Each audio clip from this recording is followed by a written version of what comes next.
The Help is one of my favorite movies to watch. Like, top 5 on my list of favorite movies of all time. It has great characters, great story, and overall a really inspiring message of overcoming adversity by having the courage to tell the truth. So, you may be wondering why this video has the title it has. Well, each time I revisit The Help, I find myself loving the character of Hilly Holbrook more and more. Not because I like evil people, but because she's such a great antagonist. Not only is she the main antagonist of the story, but she sets off the chain of events that become the story of the movie. What changed your mind? God. And Miss Hilly Holbrook. Come on, everybody! Clap your hands! Ah, you're looking good. I'm going to sing my song. It won't take long. We're going to do the twist, and it goes like this. So what makes Hilly Holbrook the perfect antagonist? Well, let's look this up real quick. An antagonist is the opposing force of the story. If there is a conflict in the story or movie, it is because there is some sort of antagonist. Conflict. An antagonist causes conflict of some sort. Oh, thanks, Nigel. I just received the list of all the conflicts in the movie caused by Hilly. Let's see here. The bathroom initiative, Minnie's firing, the ostracization of Celia Foote, Skeeter's newsletter, Yulmai's imprisonment, Abilene's firing. Nigel, isn't this all the main conflicts in the movie? Oh, she causes all the main conflicts in the movie, I see. No, it makes sense. But this isn't why Hilly is the perfect antagonist. While she does cause most of the conflicts in The Help, she also navigates most of them to reach an outcome that is favorable to her. For example, Hilly cites Mississippi law to convince her friends and the governor about the bathroom initiative. She also uses her high social status to manipulate her friends to do what she wants. If I remember correctly, she was the first woman in Jackson to get married and have a child. Multiple times throughout the movie, Hilly sides with the institutions that give her power so that she can manipulate the situation to her advantage. And when neither method works, Hilly resorts to threats. You tell that Negro, if she tells anybody, I will make her suffer. Believe it or not, there are real racists in this town. If the wrong person caught you with anything like that, oh, you'd be in serious trouble.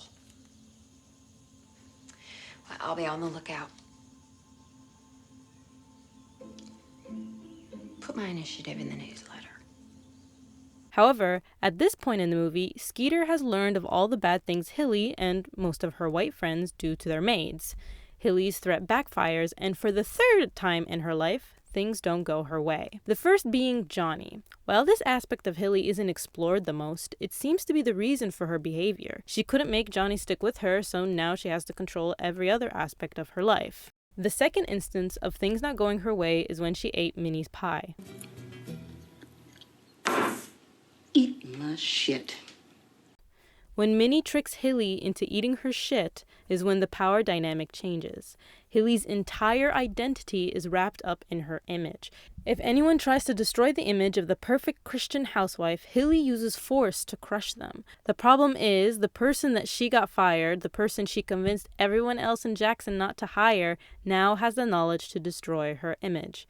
Everything Hilly does to avoid her image being destroyed backfires on her. Minnie gave her the pie because she unjustly fired her. Her mother recommends the book to her as revenge for putting her in the nursing home for laughing at her. Minnie knows her enemy well. She gonna go to her grave convincing folks this book ain't about Jackson. And that's exactly what happens. The book is not about Jackson. Hilly, humiliated and beaten by Celia, Minnie, and Skeeter, decides to take her wrath out on the last person left that has beaten her, whose life she can still destroy. I ain't got no silver. She says she doesn't have them. Then it behooves me to inform you that you are fired, Abilene. And I'll be calling the police. Once again, Hilly uses her social status and the law to get Abilene fired. It doesn't even look like Elizabeth wants to do this, but Hilly Holbrook is in charge. If she rebels in any way, her life will be ruined too.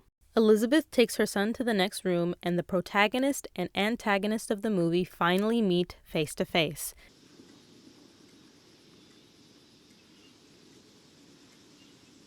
I ain't still no silver. Maybe I can't send you to jail for what you wrote, but I can send you for being a thief. I know something about you. Don't you forget that. But what you May says there's a lot of time to write letters in jail. Plenty of time to write the truth about you. And the paper's free. Nobody would believe what you wrote. I don't know. I've been told I'm a pretty good writer. Already sold a lot of books.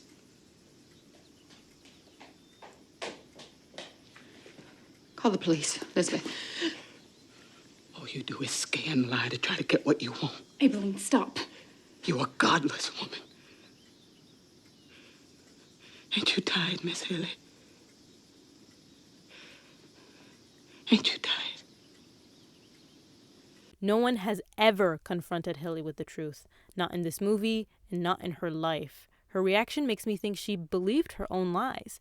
That what she was doing was good. That Minnie, Celia, and Yulme got what they deserved when they wronged her. That she was better than the help. Better than everyone else. The last scene of Hilly Holbrook in the movie is her crying in the living room, holding her stomach, disbelief on her face.